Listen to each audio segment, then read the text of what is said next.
السلام عليكم ورحمة الله وبركاته.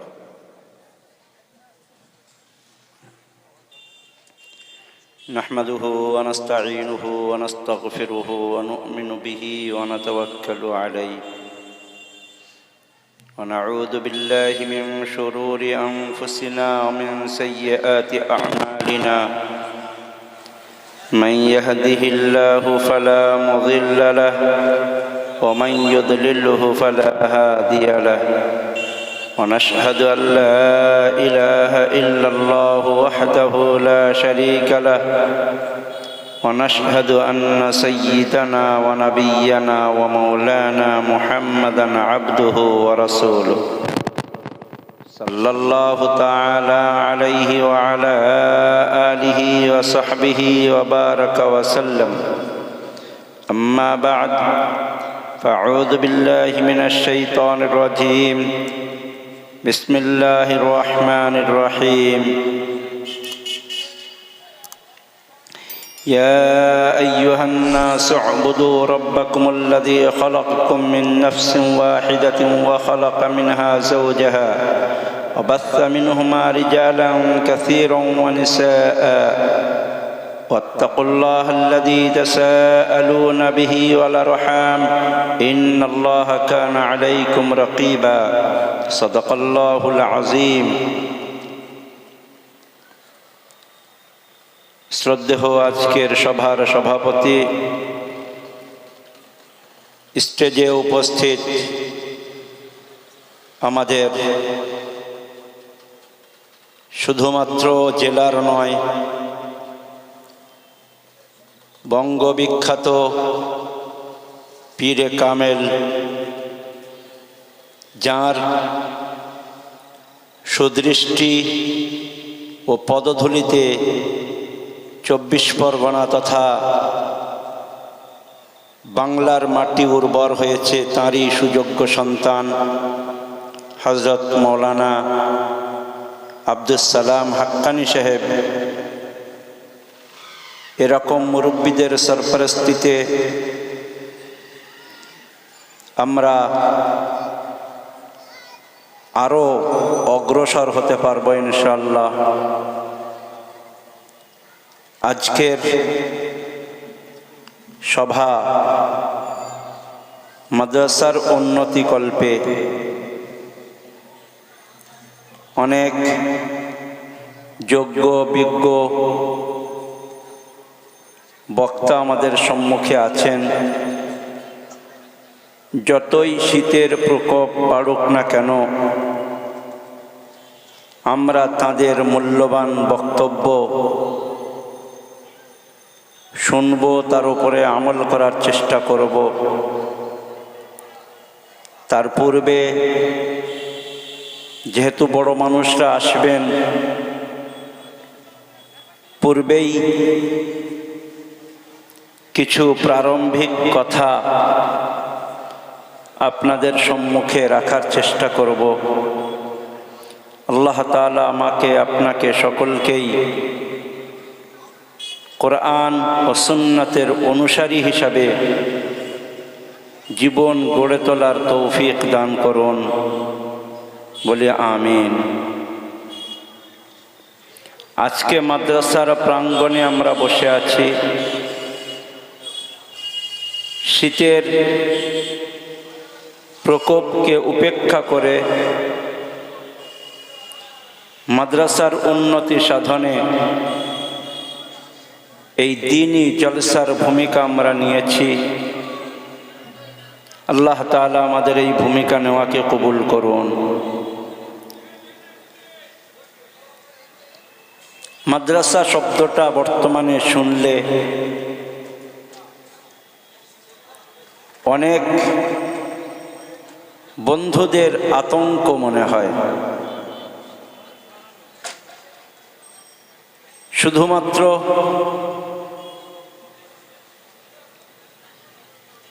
অমুসলিম বন্ধু নয়, অনেক মুসলিম বন্ধুদের নাক ছিটকানোর একটা শব্দ যেন মাদ্রাসা। মাদ্রাসা আবার কি? মাদ্রাসার প্রয়োজন বাকি, কিন্তু আজকের এত শীতের মধ্যেও আপনাদের উপস্থিতি মাদ্রাসার গুরুত্ব মাহাত্ম্যর পরিচয় দেয়। মাদ্রাসা শব্দের অর্থ পাঠশালা, পঠন পাঠনের জায়গা, আরবি ভাষা, যেখানে শিক্ষা দেওয়া হয় পাঠশালাকে মাদ্রাসা বলা হয়। মাদ্রাসার উৎপত্তি শুধুমাত্র শেষ নবী হযরত মুহাম্মদ সাল্লাল্লাহু আলাইহি ওয়াসাল্লামের নবুয়তের শুরু থেকে নয়, বরং ইসলামের শুরু থেকে, বরং মানুষ পৃথিবীতে আসার শুরু থেকে। শিক্ষা মানুষের মজ্জাগত, অর্থাৎ মানবতা মাত্রেরই জন্য শিক্ষা প্রয়োজন। শিক্ষা ছাড়া মানবতা আসতে পারে না।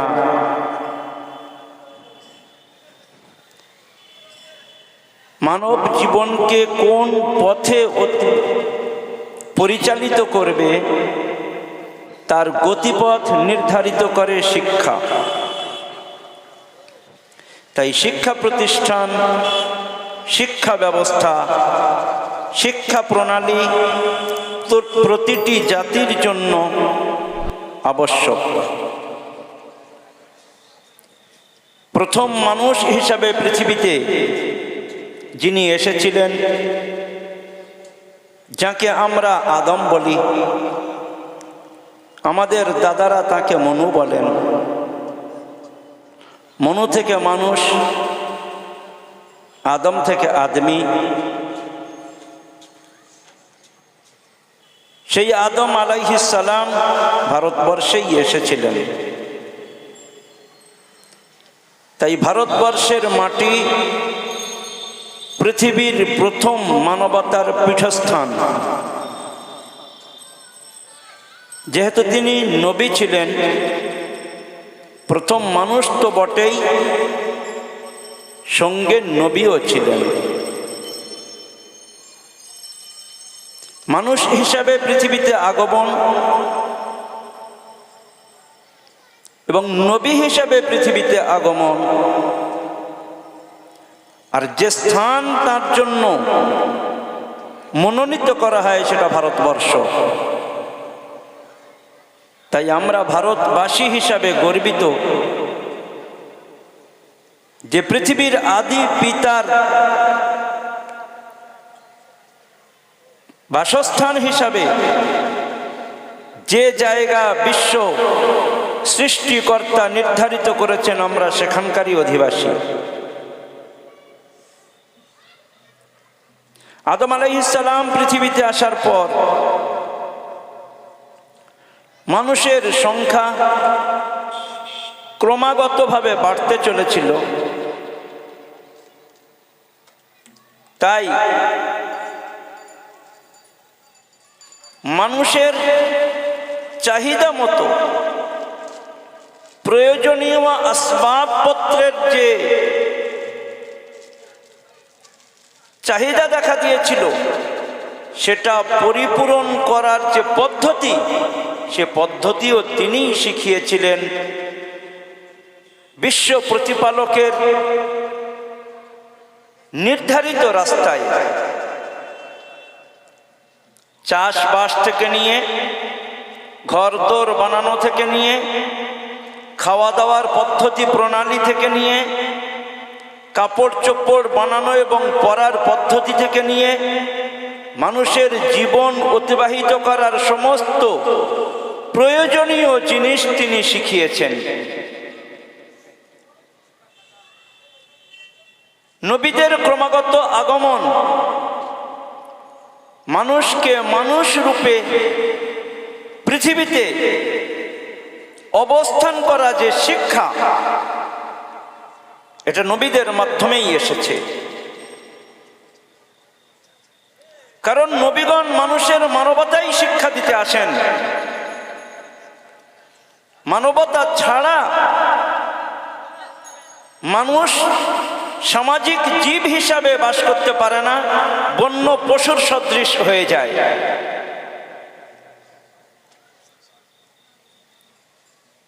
আদম আলাইহিস সালাম থেকে নিয়ে শেষ নবী হযরত মুহাম্মদ সাল্লাল্লাহু আলাইহি ওয়াসাল্লাম পর্যন্ত 1,24,000 পয়গম্বর, নবী, রসুল, পথ প্রদর্শক পৃথিবীতে এসেছেন। সকলের মূল বাণী মানবতার প্রচার ও প্রসার, মানুষকে মানুষ বানানোর কারিগর ছিলেন তারা। তাই নবী মুহাম্মদ সাল্লাল্লাহু আলাইহি ওয়াসাল্লাম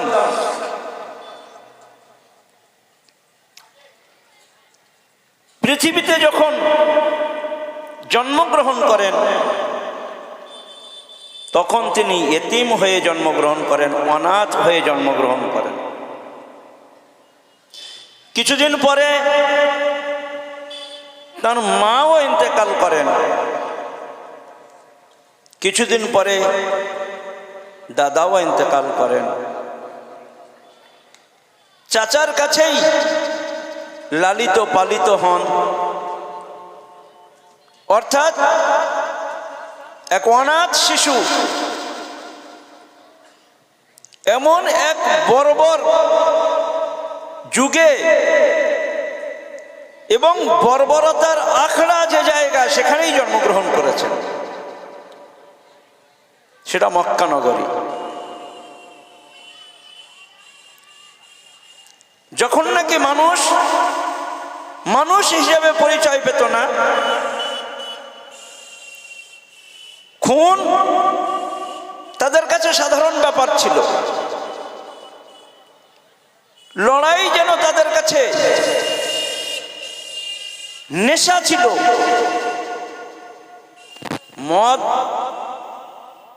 এক আধ দিন, এক মাস দু মাস নয়, এক বছর দু বছর নয়, 100 বছরের পুরাতন মদ তারা রেখে দিত। এটাই তাদের সম্ভ্রান্ত পরিবার হওয়ার চিহ্ন ছিল।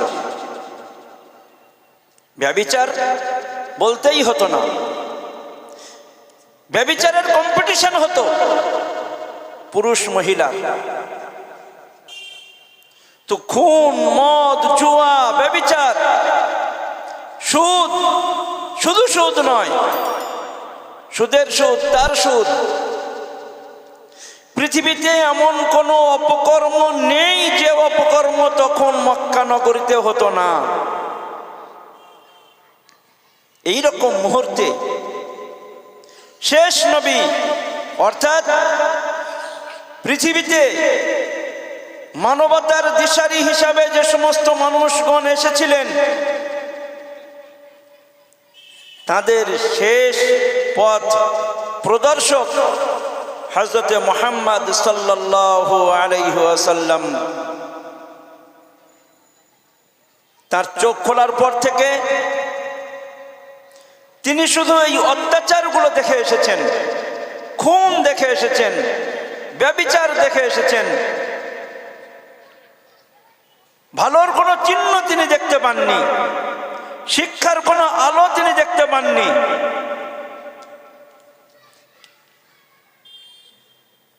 বড় হতে হতে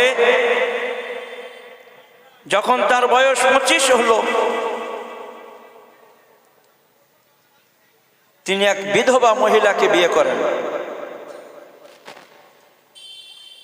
যৌবনে পদার্পণ করার পরে তিনি এক ক্লাব বানান, মানুষের উপকারের জন্য, মানুষের পাশে দাঁড়ানোর জন্য, অত্যাচারীর হাতকে রুখে দেওয়ার জন্য, অত্যাচারীদের পাশে দাঁড়ানোর জন্য।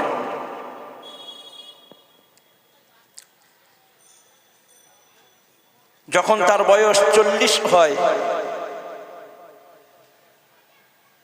তিনি এক ঐশী বাণী পান, ইকরা বিসমি রাব্বিকাল্লাযী খালাক,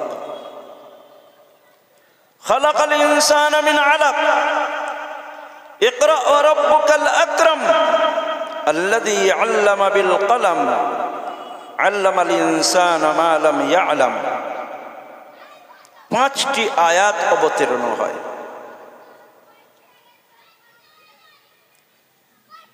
মক্কা নগরীতে শিক্ষা সম্পর্কিত কোন ইনস্ট্রাকশন, কোন নির্দেশ,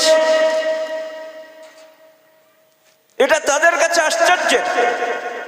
পড়ো, তারা কখনই তো পড়াশোনা চুলোয় তুলে দিয়েছে, পড়াশোনার নামগন্ধ ছিল না। আর এমন ব্যক্তির কাছে যিনি অনাথ হয়ে জন্মগ্রহণ করেছেন, পৃথিবীর কোন শিক্ষকের কাছে যিনি পড়েননি, তার কাছেই ঐশী বাণী আসছে, ইকরা বিসমি রাব্বিকাল্লাযী খালাক। হ্যালো ভাই, দোকানদারদের উদ্দেশ্যে বলছি, আপনারা আপনাদের দোকানগুলো বন্ধ করুন। এখন প্রায় 9টা বাজতে চলেছে, 9:15 নাগাদ আপনাদের প্রতিটি দোকান বন্ধ দেখতে চাইছি আমরা। আর যদি আপনারা বন্ধ না করেন তাহলে আমাদের ছেলেরা আছে, তারা কিন্তু গিয়ে যেটা করার করবে। আপনাদের দোকান নিয়ে আমাদের কোনো রকমের কোনো ইন্টারেস্ট নেই, জলসাটাই হচ্ছে আমাদের ইন্টারেস্ট। আমাদের উদ্দেশ্য হচ্ছে জলসা, আর সেই জলসার ময়দানে কেউ নেই। আপনারা দোকানগুলো বন্ধ করুন, 9:15 পর্যন্ত সময় দিচ্ছি। তা না হলে লাইট পয়েন্ট থেকে একেবারেই বন্ধ করে দেওয়া হবে, তখন মাল গুড়ানোর কোনো সুযোগ পাবেন না। আয়াত অবতীর্ণ হয়, ইকরা বিসমি রাব্বিকাল্লাযী খালাক। পড়ো, তোমার প্রভুর নামে যিনি সৃষ্টি করেছেন। নবী করিম সাল্লাল্লাহু আলাইহি ওয়াসাল্লাম প্রথমেই বললেন, আমি পড়তে জানি না। জিবরিল আলাইহিস সালাম তাকে জড়িয়ে ধরলেন, আবার বললেন পড়ো, বললেন পড়তে জানি না। আবার জড়িয়ে ধরলেন, 3 বার জড়ানোর পরে পড়তে লাগলেন, ইকরা বিসমি রাব্বিকাল্লাযী খালাক। প্রসঙ্গত বলে রাখি, শিক্ষিত সমাজ এখানে আছেন,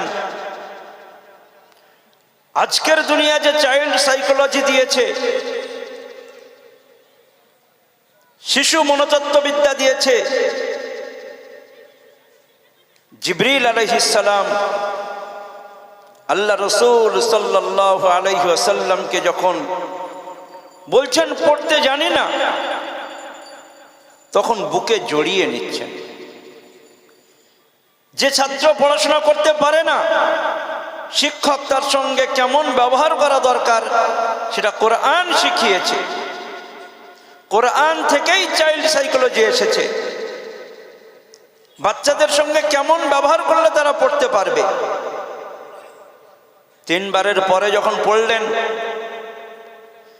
তিনি তো বাড়িতে এসে মা খাদিজা রাদিয়াল্লাহু তাআলা আনহাকে বললেন,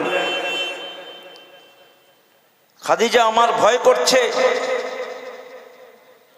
মা খাদিজা তখনও জানেন না তার স্বামী আখেরি পয়গম্বর। তিনি বললেন, আমি আপনার সঙ্গে 15 বছর সংসার করছি, আপনার 25 বছর বয়স, আমার তখন 40 বছর বয়স। আজকে আপনি ঘাবড়াবেন এমন কথা হতে পারে না। আমি আপনার মধ্যে যে গুণগুলো দেখে এসেছি, সেই গুণ ওই মানুষদের মধ্যে থাকে যারা দুনিয়ায় সম্মানিত হয়। আপনি তো আত্মীয়তার সম্পর্ককে রক্ষা করে এসেছেন,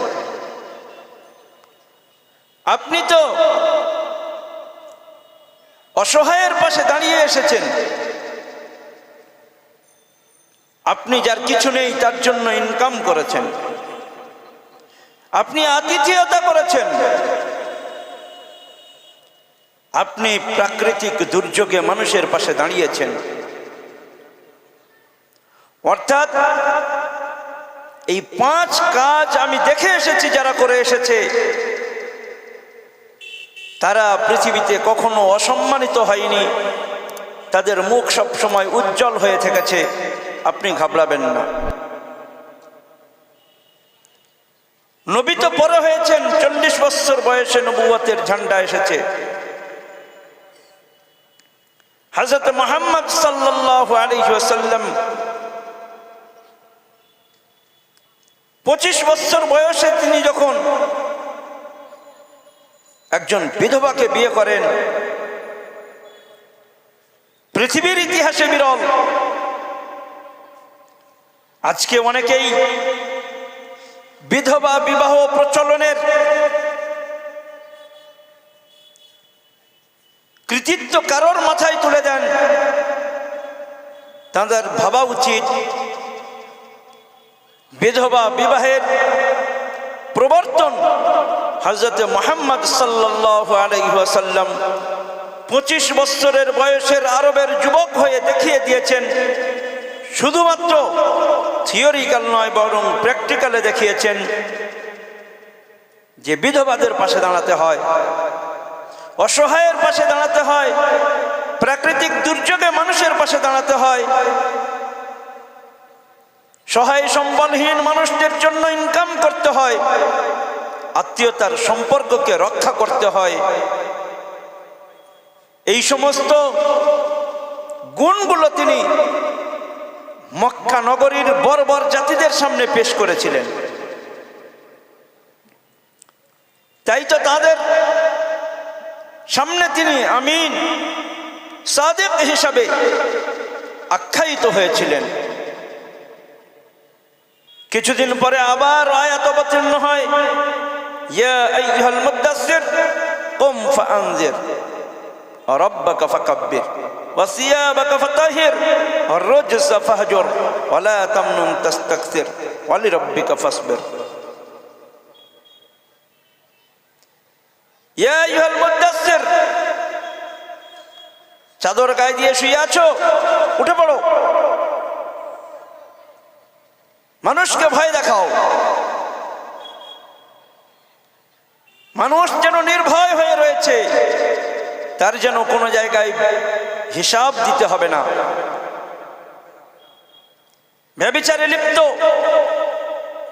অন্যায় অত্যাচারে লিপ্ত, খুন খারাপিতে লিপ্ত, মদ জুয়াতে লিপ্ত, অপরের হক মারাতে লিপ্ত, অতএব তাদেরকে বিচার দিনের ভয় দেখাও। কুম ফাআনজির, কিসের অহংকারে তারা বেড়াচ্ছে? রাব্বাকা ফাকাব্বির, তোমার প্রভুই সবচেয়ে শ্রেষ্ঠ। প্রভুর বড়ত্ব বয়ান করো, একত্ববাদের ঘোষণা দাও। তিনি চিন্তা করলেন, এই বর্বর জাতির সামনে আমি কেমন ভাবে পেশ করি। আরকাম রাদিয়াল্লাহু তাআলা আনহু বলে একজন তার অনুগামী, তার ঘরেই তিনি শুরু করলেন মানবতার শিক্ষা। মানুষ মানুষ হয়ে চলো, জান্তবতাকে পরিত্যাগ করো, পশু প্রবৃত্তিকে ত্যাগ করো। তুমি পশু নয়।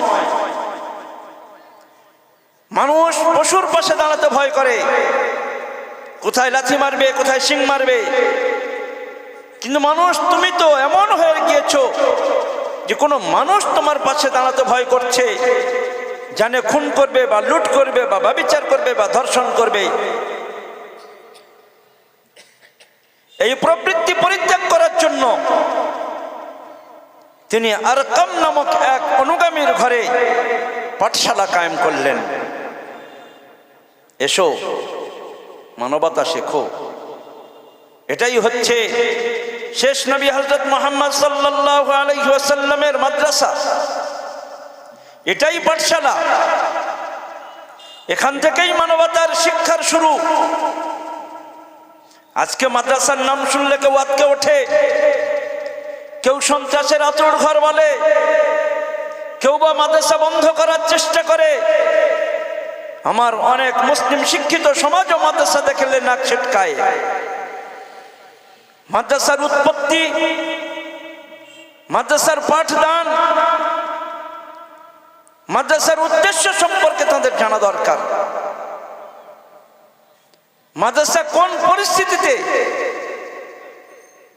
পৃথিবীর মানবতার মোড়কে ঘোরানোর জন্য, জান্তবতাকে মানবতা দিয়ে পরিবর্তন করার জন্য, পৃথিবীর স্রোতের মুখকে ফেরানোর জন্য কি চ্যালেঞ্জ নিয়েছিল, সেই চ্যালেঞ্জের নাম মাদ্রাসা। আরকাম রাদিয়াল্লাহু তাআলা আনহুর ঘর প্রথম সেই পাঠশালায় রূপান্তরিত হয়, যে পাঠশালাতে আবু বকর আর ওমর রাদিয়াল্লাহু তাআলা আনহু পাঠ নেন। সেখান থেকেই তারা তাদের পাঠের শুরু করেন। কিন্তু বর্বর জাতি, কথায় বলে চোরানাহি শোনে ধর্মের কাহিনী। মক্কা নগরীর দুর্বৃত্তরা মানবতার পাঠদানে বাধা দান করে। আজকের যেমন কিছু দুর্বৃত্ত আছে যারা মাদ্রাসার পিছনে হাত ধুয়ে পড়ে আছে, সে আমার সমাজের মানুষ হোক, অন্য সমাজের মানুষ হোক, এমনই ছিল মক্কার কিছু দুর্বৃত্ত। তারাও মানবতার শিক্ষার সেই পীঠস্থানকে বরদাস্ত না করতে পেরে আল্লাহ রসুল হযরত মুহাম্মদ সাল্লাল্লাহু আলাইহি ওয়াসাল্লামকে তার মাতৃভূমি থেকে বিতাড়িত করে। যারা মানবতার প্রচার প্রসারের জন্য, মানবতার শিক্ষা নেওয়ার জন্য ছোট্ট একটি ঘরে জমায়েত হয়েছিল, তারাও তাদের মাতৃভূমি ত্যাগ করে প্রায় 400 কিলোমিটার দূর তয়বা নামক এক স্থানে তারা পাড়ি দেন। কঠিন পাহাড়ি মরুভূমি রাস্তাকে অতিক্রম করে যখন তারা তয়বা নামক শহরে চলে আসেন, সেখানে এসেও মানবতার অগ্রদূত, ভ্রাতৃত্ব বন্ধনের শ্রেষ্ঠ নায়ক, যিনি ঘোষণা করেছেন আন্নাস কুল্লুহুম ইখওয়া, সারা পৃথিবীর সমস্ত মানুষ ভাই ভাই, শুধু মুসলমান নয়, পৃথিবীর মানুষকে যিনি ভাই ভাই বলে ঘোষণা করেছেন, সেই রকম মানুষকেও তার মাতৃভূমি ত্যাগ করতে হলো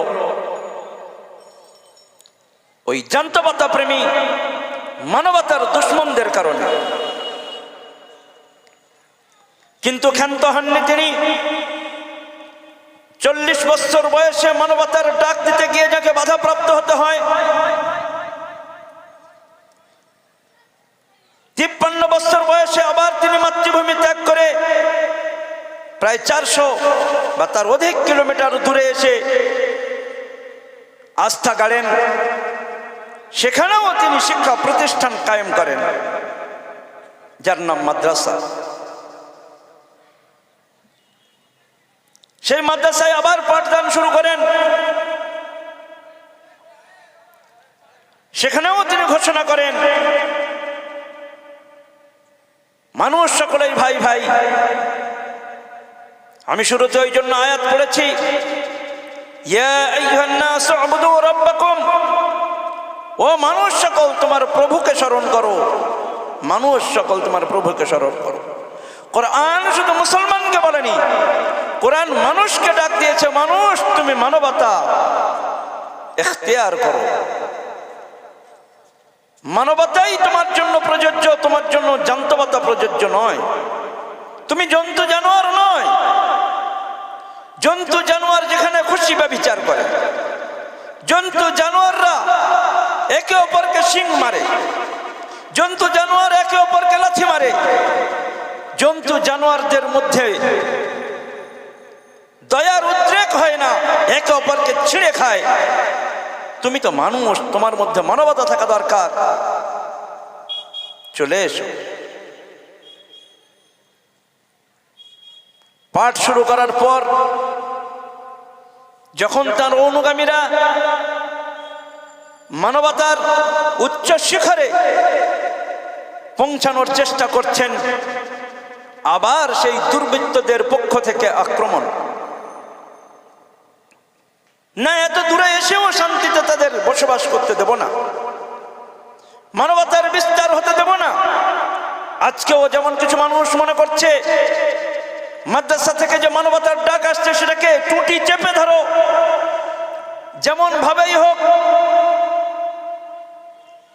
মানবতার এই ডাককে বন্ধ করে দিতে হবে। তখনও এরকম দুর্বৃত্তরা ছিল। দয়ার নবী হযরত মুহাম্মদ সাল্লাল্লাহু আলাইহি ওয়াসাল্লাম তাদের প্রতিরোধ করলেন। মদিনার আপামর জনতাকে নিয়ে একটা পিস ট্রিটি করলেন, শান্তি চুক্তি করলেন যে আমরা মদিনার মানুষ, একই গোত্রের মানুষ, এক দেশের মানুষ, এক জাতির মানুষ, আমাদের মধ্যে কোনো বিভেদ নেই। 1,24,000 পয়গম্বর, সকলের শিক্ষা প্রতিষ্ঠান থেকে একই আওয়াজ উঠেছিল, রব্বি ইন্নী দাউতু কওমি লাইলান ওয়া নাহারা ফালাম ইয়াজিদহুম দুআই ইল্লা ফিরারা। ও আমার প্রভু, আমি আমার জাতিকে ডেকেছি। প্রতিটা নবী দেশের মানুষকে নিজের জাতি বলে সম্বোধন করেছেন। এটাই মাদ্রাসার শিক্ষা। মাদ্রাসা শিক্ষা টু নেশন থিওরিকে রিজেক্ট করে। মাদ্রাসা শিক্ষা তো সংযুক্ত জাতীয়বাদের প্রবক্তা, অর্থাৎ একই দেশের সমস্ত মানুষ একই জাতি, কম্পোজিট ন্যাশনালিজমের প্রবক্তা। যারা জাতিগত ভাগ করতে চায় তারা মানবতা বিরোধী। নবীগণ আন্নাস কুল্লুহুম ইখওয়া ঘোষণা করতেন না, মাদ্রাসা এই শিক্ষাই দিয়েছে। নবী মুহাম্মদ সাল্লাল্লাহু আলাইহি ওয়াসাল্লাম একের পর এক যখন দুর্বৃত্তদের আক্রমণ প্রতিরোধ করে চলেছেন,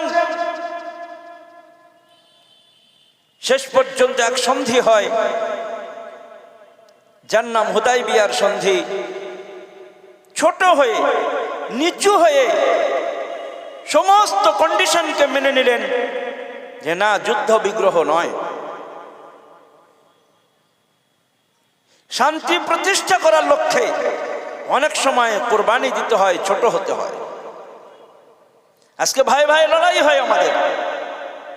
সামান্য 1 বিঘত জায়গাকে যদি ছেড়ে দেয় অনেক শান্তি প্রতিষ্ঠা হয়ে যায়, কিন্তু দেখা যায় ওই 1 বিঘত জায়গার জন্য 2 ভাই নিজের সমস্ত সম্পত্তিকে কোর্ট আর থানার পিছনে খরচ করে দেয়, যেটা ইসলাম বিরোধী। ইসলাম বলে শান্তি প্রতিষ্ঠার লক্ষ্যে নিচু হয়ে যাও, ছোট হয়ে যাও, এটাই তোমার জন্য কামিয়াবি, এটাই বড় জয়। আর এই জয়ের দিকে লক্ষ্য করে আল্লাহ তাআলা কোরআনে পাকের মধ্যে অবতীর্ণ করছেন, ইন্না ফাতাহনা লাকা ফাতহাম মুবিনা। ও নবী, তুমি যে ছোট হয়ে আজকে সন্ধি করেছো, এটাই বড় জয়। জয়ের ডঙ্কা বাজাতে গেলে কিছুটা স্যাক্রিফাইসের দরকার হয়, কিছুটা নিজের জেদকে ছাড়তে হয়, তবেই সন্ধি হয়, ভাই ভাইয়ে মিলাপ হয়। নবী করিম সাল্লাল্লাহু আলাইহি ওয়াসাল্লাম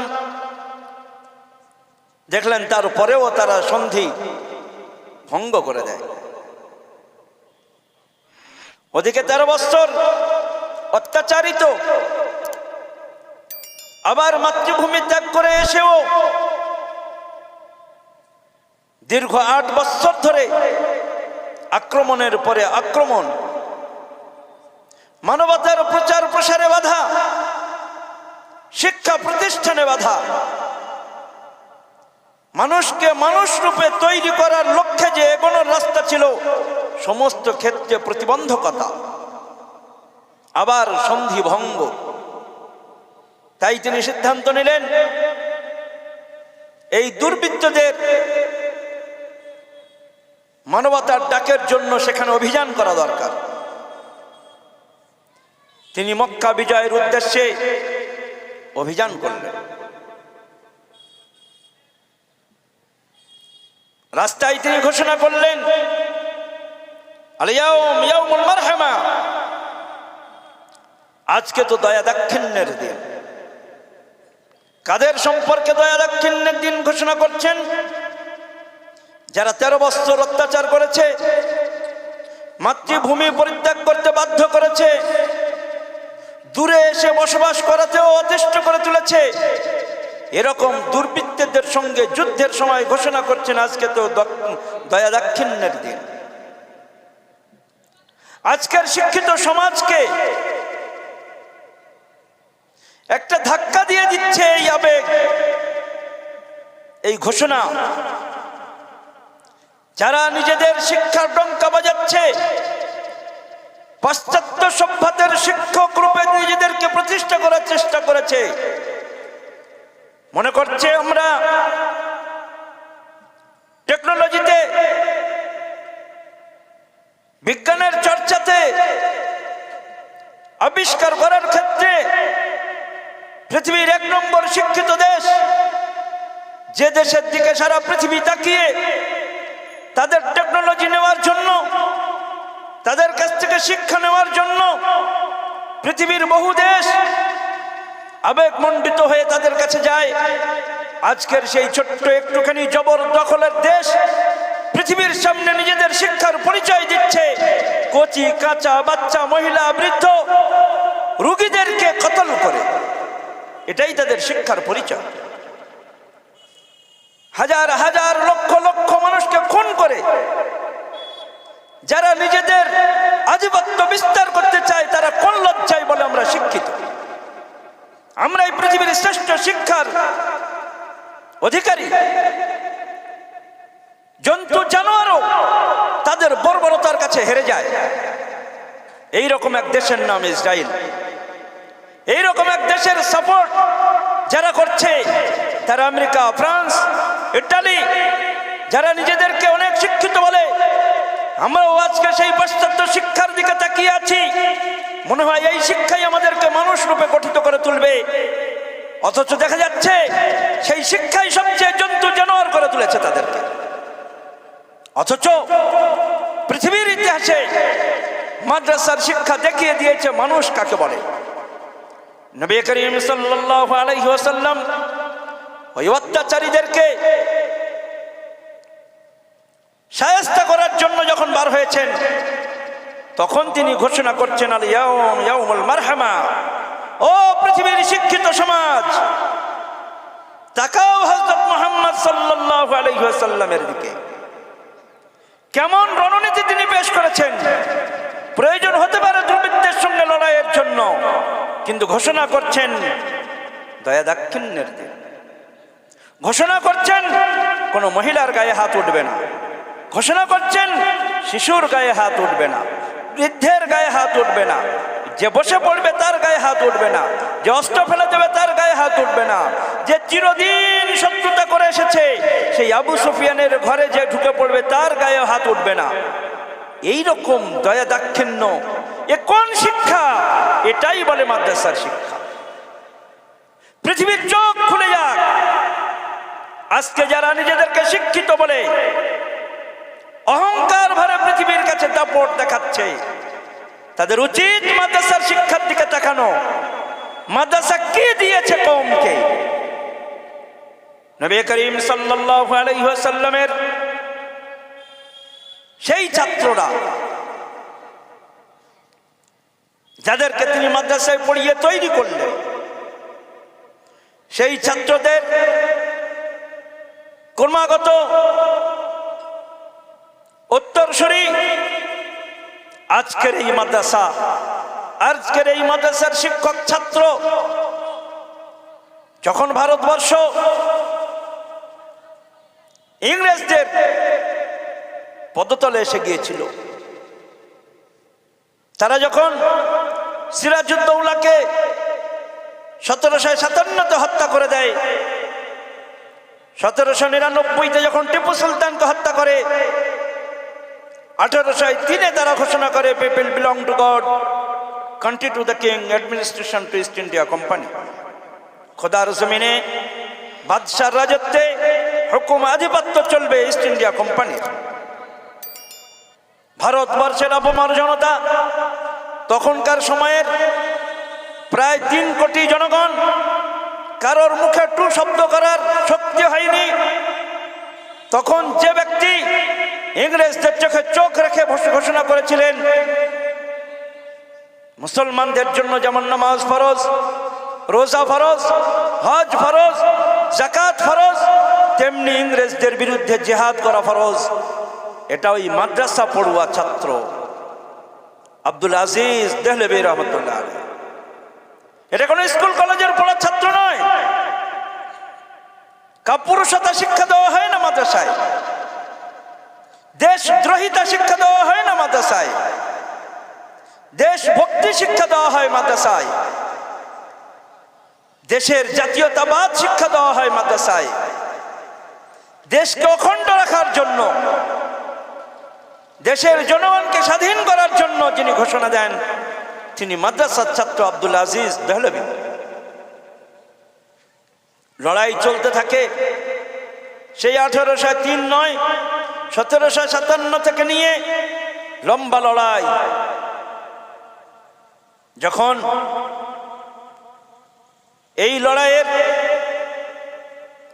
ভালো রূপ নেয় 1857-তে, যেটাকে সিপাহী বিদ্রোহ বলা হয়। ডব্লিউ হান্টার দ্য ইন্ডিয়ান মুসলমানসে লিখছেন যে সিপাহী বিদ্রোহ আসল তো মোল্লা মৌলবীদের বিদ্রোহ ছিল। তাই তার আদেশে তখনকার সময়ের যাকে লম্বা জামা, লম্বা দাড়ি, মাথায় টুপি দেখেছে সকলকেই ফাঁসি দিয়েছে। জওহরলাল নেহরু ডিসকভারি অফ ইন্ডিয়াতে তাই লিখেছেন, 1857 সিপাহী বিদ্রোহের পরে 51,500 আলেমকে ফাঁসি দেওয়া হয়। কি বুঝেছিল ইংরেজ? ইংরেজ বুঝেছিল দেশাত্মবোধ যদি কারোর মধ্যে থাকে, এই মাদ্রাসা পড়ুয়া ছাত্রদের মধ্যে, আলেমদের মধ্যে আছে। অতএব এরা যতদিন বেঁচে থাকবে আমরা ভারতবর্ষে রাজ করতে পারবো না। যেখানে পাও এদেরকে ফাঁসি দাও। জওহরলাল নেহরু তার ডিসকভারি অফ ইন্ডিয়া বইতে 51,500 লিখেছেন বটে, কিন্তু সারা ভারতের অলিতে গলিতে গাছেতে যেখানে পেয়েছে আলেমকে ফাঁসি দিয়েছে। কত লক্ষ আলেম শহীদ হয়েছে তার ইয়ত্তা নেই। কিন্তু আলেমগণ অন্য সমাজ হলে ভয়ে সন্ত্রস্ত হয়ে ইংরেজদের বিরোধিতা ছেড়ে দিত। 1866-তে তারা আবার মাদ্রাসা কায়েম করে। 1866-তে মাদ্রাসা কায়েম করেন দারুল উলুম দেওবন্দ।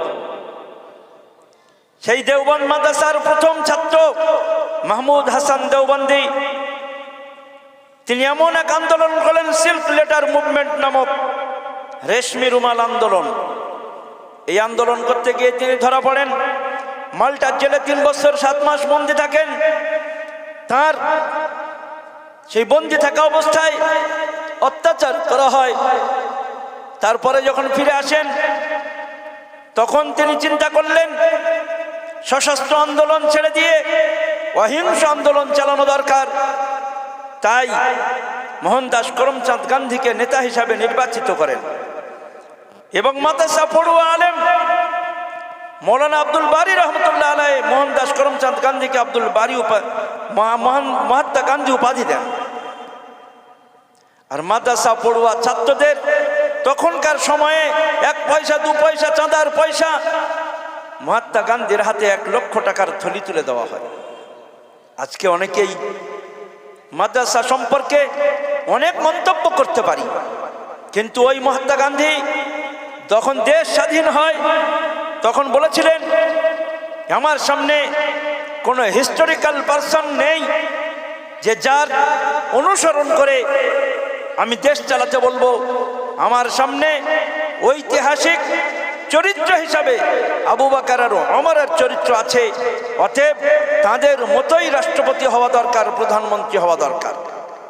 যারা রাতের অন্ধকারে প্রজাদের খোঁজ নেন, প্রয়োজনে নিজের স্ত্রীকে দিয়ে দায়ের কাজ করিয়েছেন হযরত ওমর, নিজের পিঠে আটা ছাতু চর্বি তুলে নিয়ে গিয়ে ইতিমদের রান্না করে খাইয়েছেন। আবু বকর নিজের ভাতার পয়সা যখন বেশি হয়েছে কেটে বাদ দিয়েছেন।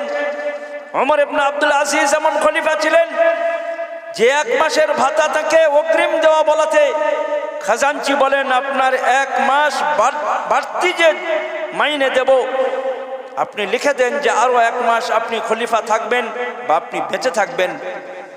যেমন রাষ্ট্রপতি তেমন তার ক্যাশিয়ার, তিনি সেই 1 মাসের বাড়তি বেতন না নিয়ে ঈদের দিন বাচ্চাদেরকে ডেকে বললেন বাবা তোদেরকে আমি ভালো পোশাক দিতে পারলাম না। 11টা ছেলে 11 ছেলে বললেন বাবা আপনি আমাদেরকে ভালো পোশাক দিতে পারেননি বটে, কিন্তু আপনি তো কওমের পয়সায় ডাকাতি করেননি। এই ছিল মাদ্রাসার, আল্লাহ রাসূল সাল্লাল্লাহু আলাইহি ওয়াসাল্লামের মাদ্রাসার ছাত্র।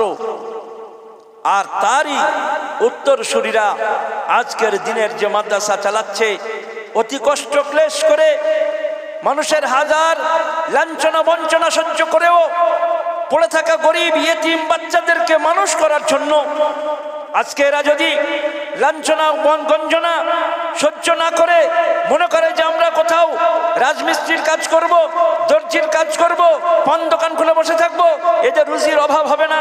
কিন্তু এই অনাথ শিশু গরিব অসহায় বাচ্চাদেরকে যদি রাস্তায় ছেড়ে দেওয়া হয় তো যারা আজকে মাদ্রাসা থেকে নাক ছিটকাচ্ছে তাদের রাতের অন্ধকারের ঘুম হারাম করে দেবে। এরাই হয়ে যাবে তখন ডাকাত লম্পট দস্যু, এরাই হয়ে যাবে র্যাপিস্ট। সেই জন্য আমাদের সাধ্য অনুযায়ী চেষ্টা করব মাদ্রাসার শিক্ষাকে সুসংহত করার লক্ষ্যে সাহায্য সহযোগিতা করার, যাতে মাদ্রাসা আমাদের সামনে মানবতার তৈরির যে কারখানা, এখানকার কারিগরদের সঙ্গে সুন্দর সদ্ব্যবহারের স্বার্থে এবং কিছু না করি অন্তত বিরোধিতা না করে এই পঠন পাঠনকে জারি রেখে মানবতার উৎকর্ষ সাধনে আমাদের সাধ্য অনুযায়ী যুক্তি পরামর্শ পয়সা কড়ি দিয়ে যতটুকু সহযোগিতা করা যায় ততটুকুই কওমের বাচ্চাদের একটু উপকার হবে, তারা অন্তত মানুষ হয়ে গড়ে উঠবে, আমরা দুনিয়া ও আখিরাতে এর ফল পাবো। তাই আমরা চেষ্টা করব মাদ্রাসার সত্যিকারের ঐতিহ্য বোঝার, গুরুত্ব মাহাত্ম্য বোঝার। আল্লাহ তাআলা আমাকে আপনাকে সকলকেই মাদ্রাসার এই গুরুত্ব মাহাত্ম্য বোঝার তৌফিক দান করুন এবং দুনিয়া ও আখিরাতে এর সওয়াব নিয়ে আল্লাহর সামনে আমাদের যেন মুখ উজ্জ্বল হয়, তার জন্য সচেষ্ট হওয়ার তৌফিক দান করুন। ওয়া আখিরু দাওয়ানা আনিল হামদুলিল্লাহি রাব্বিল আলামিন।